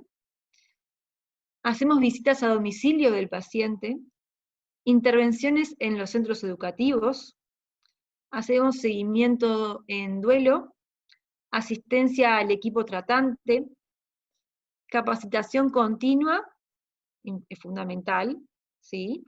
Y también fundamental las instancias de educación y discusión con otras áreas y grupos de trabajo. Y bueno, lo que les puedo decir del trabajo de cuidados paliativos, del equipo de cuidados paliativos, es que yo estoy sumamente orgullosa de ser parte de este equipo, y bueno, de compartir con estas compañeras que son geniales en todo sentido. Ojalá pudiésemos trabajar más en equipo interdisciplinario, la forma de hacerlo nos muestra resultados que son muy gratificantes. Como ya vieron, las técnicas que usamos de fisioterapia para trabajar en cuidados paliativos son las mismas que usamos siempre, las que conocemos todos. Podemos usar la que queramos y la que creamos que es necesaria en este momento para este paciente, ¿sí? Pero el fisio en estos equipos, tanto Victoria como yo, no trabaja solo de fisio, o sea, no va a opinar y a intervenir solo como fisio, sino que lo va a hacer desde el punto de vista de paliativista, ¿sí? va a ser uno más de los paliativistas del equipo, donde su voz y acción tienen la misma oportunidad que cualquiera de los otros integrantes, ¿sí?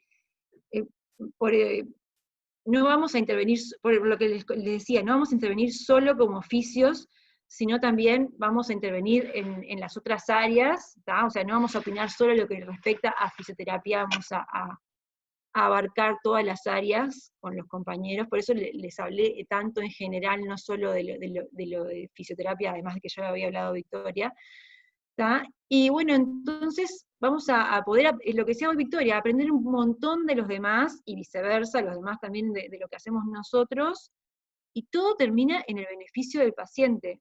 Y el paciente nota la diferencia y después lo agradece, porque la verdad que o sea, la devolución de los pacientes es divina, es hermoso, escuchar la devolución de los pacientes, es gratificante. Y bueno, nosotros trabajamos así, o sea, viendo al paciente en forma integral, desde no solo lo físico, sino lo psicosocial, lo espiritual, y en las reuniones compartimos todo lo que sabemos del paciente desde un principio. Entonces eso hace que generemos un vínculo con el paciente que es sumamente importante, y el paciente eso lo percibe, y después es mucho más fácil desarrollar cualquier tarea con ese paciente.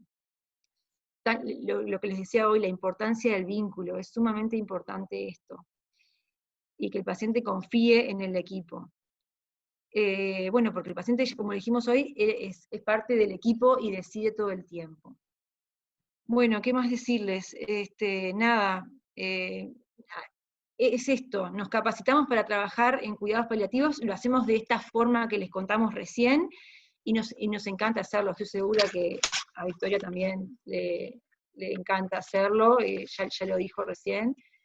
Y bueno, nos estamos preguntando todo el tiempo esto, ¿qué necesita y qué le podemos ofrecer a este niño y a esta familia para mejorar su calidad de vida? Es lo que más nos importa, la calidad de vida que transite este niño en este momento tan complicado, ¿sí? Y nosotros acompañarlo en esto, de la mejor manera posible, y hacer que sea lo más liviano posible, a pesar de que siempre va a ser difícil. Bueno, nada, espero que les que hayan entendido más o menos, y bueno, hayan podido evacuar dudas. Les quiero dejar un video. No, antes esta frase. Bueno, que nada, esto, resumiendo lo que hablábamos recién. Conozca todas las teorías, domine todas las técnicas, pero al tocar un alma humana, sea apenas otra alma humana.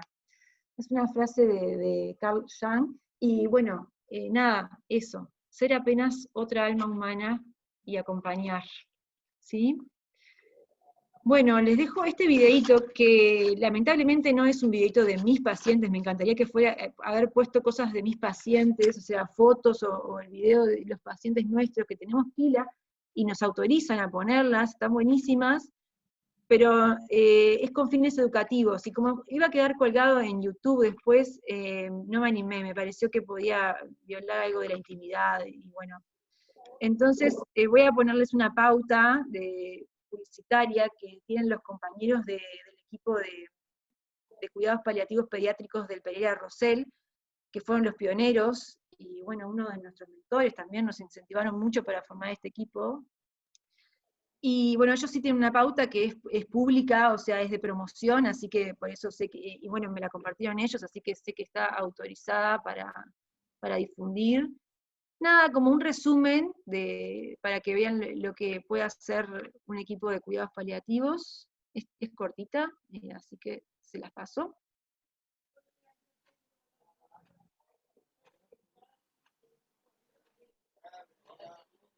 A ver si se puede ver.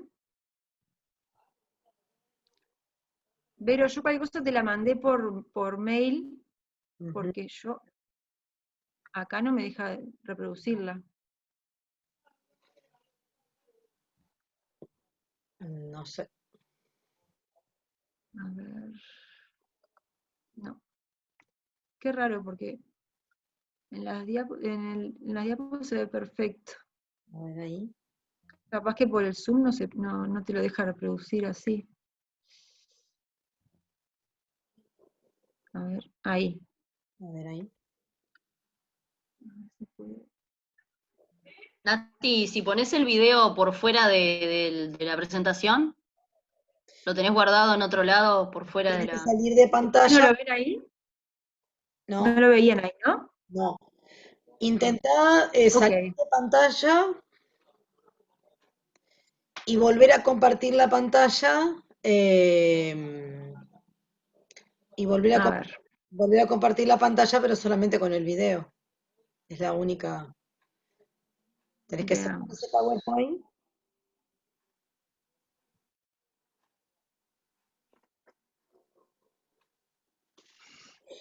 Mientras, mientras Nati busca eso, quiero leerles un poco los mensajes que han dejado.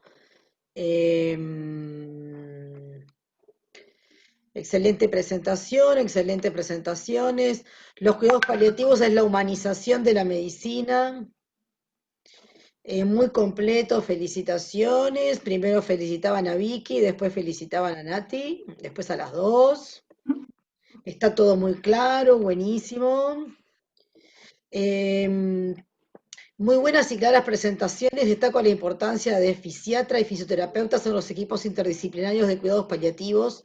Esto sé que lo dice una médica, porque la conozco, que es una de las doctoras del equipo de paliativos de adultos que está compartiendo Vicky, está trabajando Vicky. Kitty, preciosas las dos presentaciones. No hay que olvidar que nuestro trabajo implica tocar y esto hace que el relacionamiento sea muy particular. De todo el equipo somos los que más tocamos al paciente y tenemos una relación muy cercana, es muy cierto. Excelentes presentaciones, refuerza la importancia de la interdisciplina y la transdisciplina. Agradezco pertenecer a este equipo. También es una médica pediatra. Creo que es neonatóloga, ¿no? Nati Reina, No, es pediatra. pediatra. Bien, La pediatra paliativista. bien. Gracias, Victoria y Natalia, por mayor cobertura y atención paliativista. Cero niño con dolor o sufrimiento por más fisioterapeutas paliativistas. Esto lo dice la colega Silvia Guillén. Y bueno, también excelentes presentaciones, felicitaciones, buenísimas las presentaciones. Daniel Zunino dice, yo presenté un trabajo sobre fisioterapia en cuidados paliativos en el Congreso de AMLAR 2008. Es gratificante ver cuánto ha avanzado nuestra participación y la disciplina en general. Felicitaciones por las exposiciones. Virginia Duque, excelentes presentaciones, gracias por la información. Ojalá se sigan incorporando los oficios a los cuidados paliativos. Excelente, gracias por compartir, muy lindo, excelente Nati, compañeras, excelente. Perdonen que no leo con detalle quién es, pero no quiero detenerme solo en eso.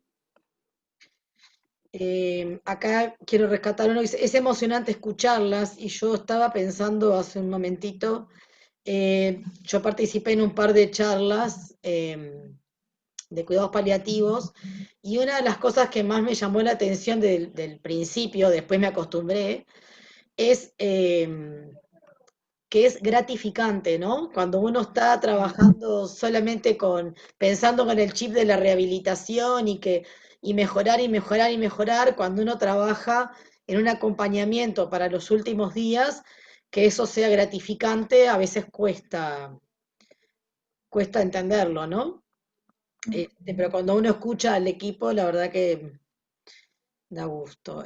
Muy importante su trabajo, me encantaría que estuvieran todas las mutualistas, que aunque está en el PIAS, no hay equipos formados en todas. Exacto. Bueno, después son todas de muchas gracias y de agradecimientos y de reconocimiento al nivel de las charlas. ¿Pudiste A ver si acá puedo, si no. abandono, pará. No, no abandones, no se abandonan a todos. No, pero una cosa... Acabamos de cosa decir así. acompañamiento hasta el final. Nati, no sé si me escuchás. Sí, te escucho. No lo tenés grabado en el PowerPoint, y por eso no lo puedes reproducir desde ahí. Ah, Tenés que buscarlo en el video en donde lo tenés en la computadora. lo tengo acá delante mío, pero cuando lo pongo a reproducir, a ver, déjame ver, a ver acá. ¿Estoy compartiendo pantalla yo ahora? Sí, Sí. Sí. Ah, buenísimo. Ojo con lo que pones.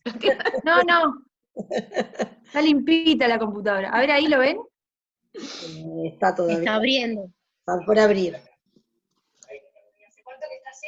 Y hace un par de días, desde que no la pasemos más, se puso así. Sí. ¿Y por qué no la pasemos más? No. Parece que no. No quiere abrir.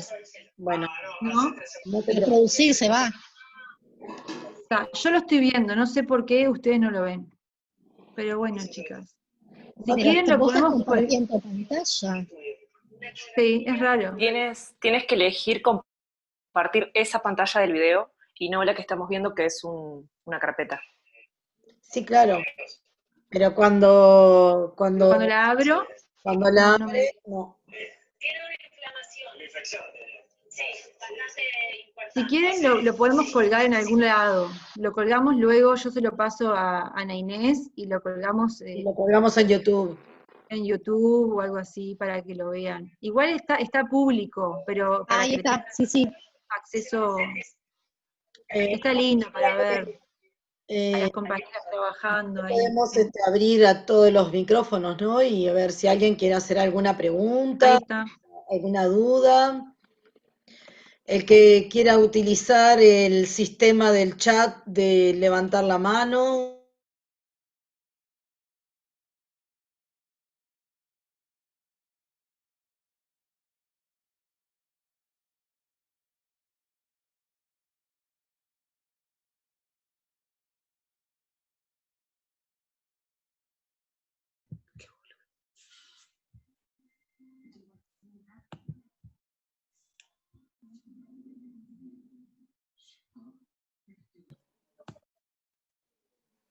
No hay que habilitar todos. Acá. Ahí. No. Hola, gracias a las colegas. Yo quisiera hacer algún planteo, ¿verdad? Nosotros por ahí está Sí. SUNIN y hace muchos años que atendemos domicilios y nos hemos planteado la situación de a veces que un paciente hemos atendido durante mucho tiempo que fallece. Y a nosotros nos queda un poco el tema de la sensación de culpa y un poco el tema del duelo, hacerlo como terapeuta. ¿Ustedes tienen algún apoyo psicológico? ¿Se lo plantean a alguien? Vicky, ¿querés contestar vos? O contesto yo. ¿Contestó? Bueno, justamente, nosotros trabajamos en equipo, entonces sin duda que tenemos el apoyo, porque el equipo se apoya entre sí, o sea, todos nos apoyamos entre sí todo el tiempo. Es muy duro trabajar con la muerte tan cerca, ¿sí? Y no quiere decir que seamos un témpano de hielo, por supuesto que no, ni que tengamos una coraza de hierro que nada nos afecte, por supuesto que nos afecta, a todos nos afecta. Y por eso mismo tenemos que trabajar en equipo interdisciplinario. Es fundamental. Perdón que lo vuelva a repetir, pero no hay otra manera. Y si en el caso de que vos me estás hablando, no hay un equipo, por supuesto, tenemos que tratar de buscar que haya un apoyo de parte del servicio, ¿no? O sea, plantear tal vez esta situación, si estás trabajando tan cerca con pacientes que fallecen, o muy seguido, o bueno, alguno que te marcó especialmente, sin duda que habría que plantear el abordaje o la contención de alguna psicóloga que haya en la institución. No sé cómo se manejan ahí, no sé.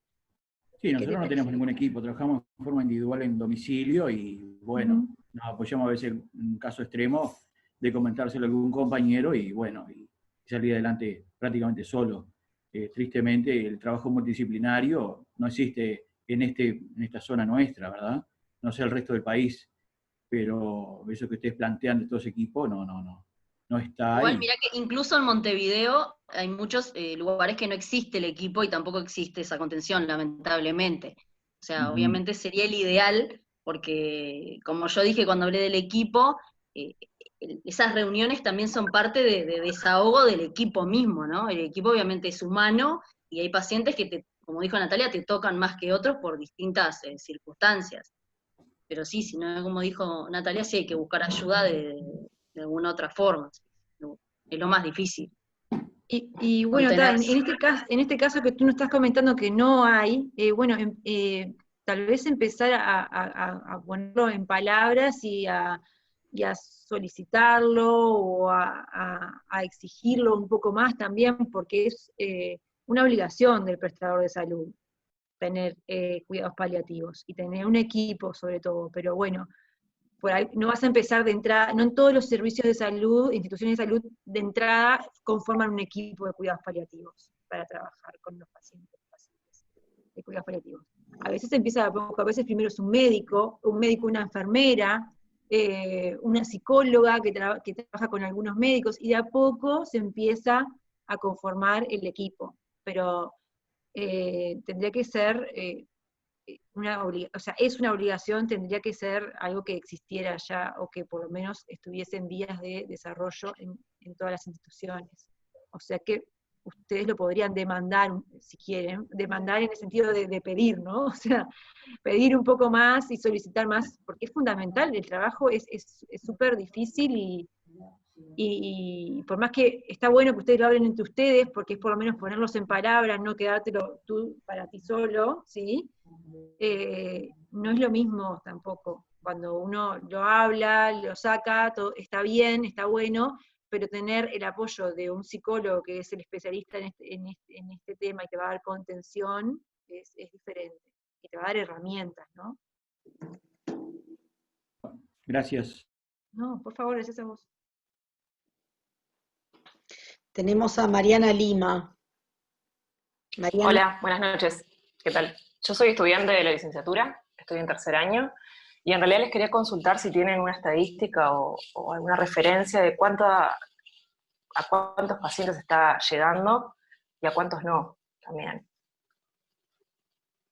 Bueno, en realidad ahora, acá yo por ejemplo no tengo los números acá adelante, pero tengo el otro día justo estaba mirando un comunicado del estado de situación que hizo el Ministerio de Salud Pública pasado, o sea, el año pasado, el que se fue, digamos, y estaban todos esos números. Si querés después te lo puedo pasar, te lo busco y te lo paso. Te agradezco. Y ahí están todos los números de los cuidados paliativos hoy en día, o por lo menos hasta el año pasado. Gracias. No, por favor.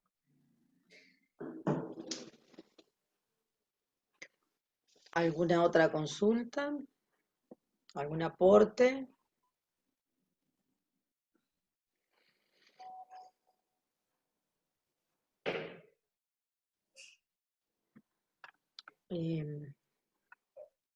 Rita Rufo quiere hablar. Sí, Rita Rufo, estoy leyendo justo. Rita, habilita tu micrófono, por favor, gracias. Bueno, ¿se escucha? Sí, perfecto. Sí, se escucha. Bueno, bueno, felicitarlas, la verdad que es emocionante, por eso les ponía ahí que cualquiera de las charlas son excelentes. Por supuesto, sobre todo es contagioso la emoción que le ponen, lo cual es importantísimo. Habla del gran humanismo al atender a estos chicos o grandes con dificultades, y han sabido expresar muy bien lo que es los cuidados paliativos, la diferencia en la asistencia que brindan los cuidados paliativos, el equipo, el capacitarse, porque el encontrar un equilibrio entre la atención y la salud, nuestra salud, no es casualidad. requiere capacitación, experiencia, trabajo en equipo. Por suerte, hay gente como ustedes que está buscando la forma de salir adelante. Y bueno, aprovecho la oportunidad para contarles simplemente que estamos en la búsqueda de una ley de cuidados paliativos, que muchos años se habló, pero bueno, ahora se dio la oportunidad, y quiero que sepan que tratamos sobre todo de buscar disminuir esa desigualdad que estaban contando recién. Haber equipos formados con capacitación, con apoyo institucional, y otros equipos que no, que están solos, que están armándose como pueden. Entonces, en el fondo de todo esto está esto. Para que salgan las cosas de calidad, con cierta calidad, tiene que haber mucho más que la voluntad de uno o dos, porque después esas personas dejan y las cosas no quedan igual. Entonces, estamos totalmente convencidos y vamos por esta ley. Es cierto que se entreveró la cosa con la eutanasia, pero lo único que hizo es poner en evidencia la gran desigualdad que hay en cuidados paliativos, y por lo cual surgió la oportunidad de presentar ahora sí la ley, y nosotros no nos consideramos ni en contra, ni a favor, ni simplemente no nos parece que sea la manera de abordarlo, pero eso es otro cantar, y creemos que sí hay un derecho de las personas y de los niños. Hay solo 9 departamentos que tienen cuidados paliativos pediátricos, y de las instituciones un 70% no tiene cuidados paliativos pediátricos, o sea, la desigualdad es enorme, y si esto ha salido y ha crecido es porque gente como del espíritu que las compañeras contagiaban, están tratando de hacer las cosas. Pero creemos que llegó el momento de hacer algo más, por lo cual Mercedes Bernadá ha luchado, Gabriela Piris ha luchado, o sea, es imposible hacer lo que estamos haciendo sin los que nos precedieron y empezaron todo este tema. Así que, bueno, les agradezco muchísimo esta actividad, porque la verdad que impulsa y da fuerzas para seguir adelante. Gracias y felicitaciones. Gracias. Gracias, Rita. Para quien no conoce a Rita Rufo, es la presidenta de la Sociedad Uruguaya de Cuidados Paliativos. ¿Sí? Este fue el aporte de ella. Y otro comentario que tenemos es: felicitaciones, muy importante la tarea que realizan y muy buena visión del equipo que transmiten. Gracias. ¿Alguien más? No veo que haya manitos levantadas.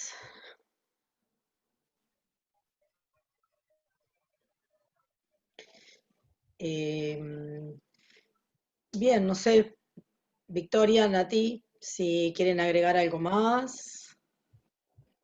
No, yo agradecer nada más por escucharnos, y nada, gracias a todos, y bueno, a AFU, por supuesto.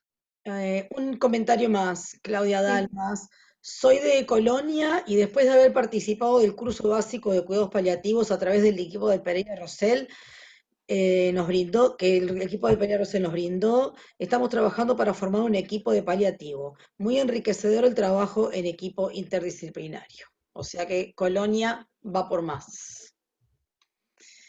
Bien, gracias, Claudia. Victoria, si querías decir Bueno, algo. nada, lo mismo que Nati, agradecerles por habernos escuchado, y que le pierdan el miedo al paciente paliativo, que no es lo horrible y no sé, hasta el morbo que a veces se le crea alrededor, no es eso, o sea, es mucho más que eso. Así que no se pierdan esa oportunidad, porque es mucho más que eso. Sí, sacarnos ese chip de que solamente fisioterapia es la rehabilitación, sobre todo eso, ¿no? Muchísimas gracias a ustedes por aceptar la invitación a la charla. Gracias a los participantes por sostener la charla hasta esta hora, y y los inconvenientes del principio. También a Victoria Natalia, mil disculpas por eso, pero bueno, salió todo bien. Y bueno, los esperamos en la próxima, que va a ser